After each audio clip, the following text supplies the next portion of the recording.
Au nom du Père et du Fils et du Saint-Esprit, le Seigneur soit avec vous et avec votre esprit. Évangile de Jésus-Christ selon Saint Luc. Luc chapitre 13, du verset 1 au verset 9. Un jour, des gens rapportèrent à Jésus l'affaire des Galiléens que Pilate avait fait massacrer, mêlant leur sang à celui des sacrifices qu'ils offraient. Jésus leur répondit: Pensez-vous que ces Galiléens étaient de plus grands pécheurs que tous les autres Galiléens pour avoir subi un tel sort? Eh bien, je vous dis, pas du tout. Mais si vous ne vous convertissez pas, vous périrez tous de même. Et ces 18 personnes tuées par la chute de la tour de Siloé, pensez-vous qu'ils étaient plus coupables que tous les autres habitants de Jérusalem? Eh bien, je vous dis, pas du tout. Mais si vous ne vous convertissez pas, vous périrez tous de même.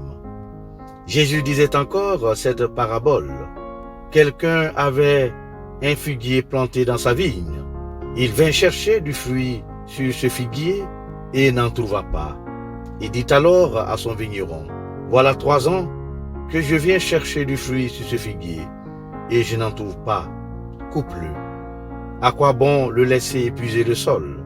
Mais le vigneron lui répondit: Maître, laisse-le encore cette année, le temps que je bêche autour pour y mettre du fumier. Peut-être donnera-t-il du fruit à l'avenir. Sinon, tu le couperas. Acclamons la parole de Dieu. Louange à toi, Seigneur Jésus. Bien-aimés frères et sœurs, voici l'évangile de ce 3e dimanche du temps de Carême en Essai qui nous est proposé pour notre méditation. Eh bien, le message qui nous est donné en ce dimanche est plus clair. Notre Dieu est un Dieu qui écoute le cri de misère de son peuple ou de ses enfants. Ainsi, nos souffrances ne sont pas l'œuvre d'un Dieu punisseur ou vengeur, mais c'est un Dieu de tendresse et de pitié, dont la présence au milieu de son peuple est une présence libératrice. Bien-aimés, l'évangile de ce jour vient pour éclairer notre foi. En effet, il met en scène 2 faits de vie du peuple juif au temps de Jésus et une parabole que Jésus énonce à ses disciples. En contexte, le massacre des Galiléens qu'évoque Jésus traduit la cruauté de Pilate.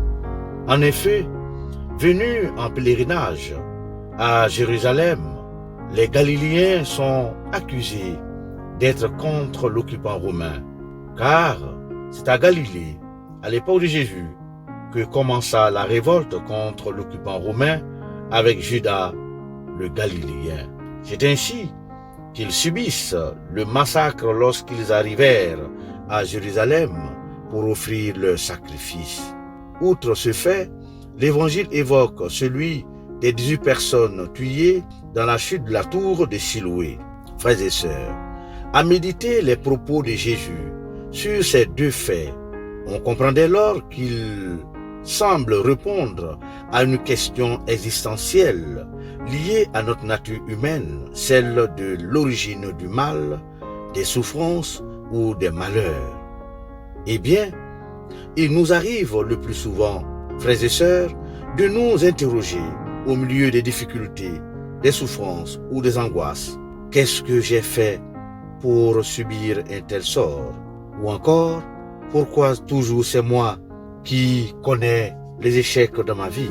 On peut encore se dire quelquefois, qu'est-ce que j'ai fait pour que ma famille, mes frères, mes enfants puissent connaître les difficultés, les échecs?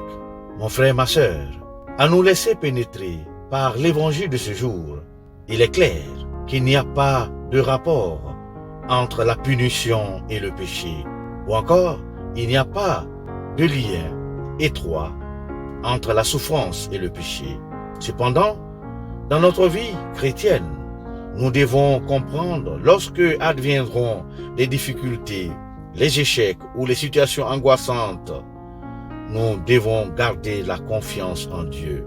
C'est dans cet élan de foi et de fidélité que Dieu témoigne envers tous son amour qui est miséricordieux. Car il se tient au milieu de nous, il se tient à nos côtés.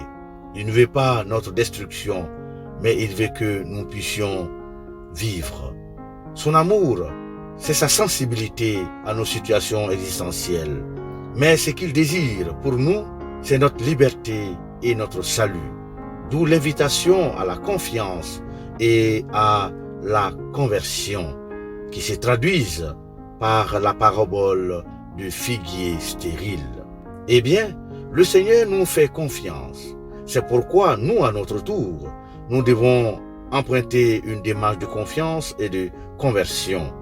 À cet effet, nous sommes appelés à changer notre regard sur nous-mêmes et sur Dieu, car il n'est pas un Dieu punisseur, mais un Dieu de miséricorde, qui se penche sur nos pauvretés, sur nos misères, qui nous condamne à tout jamais dans la souffrance.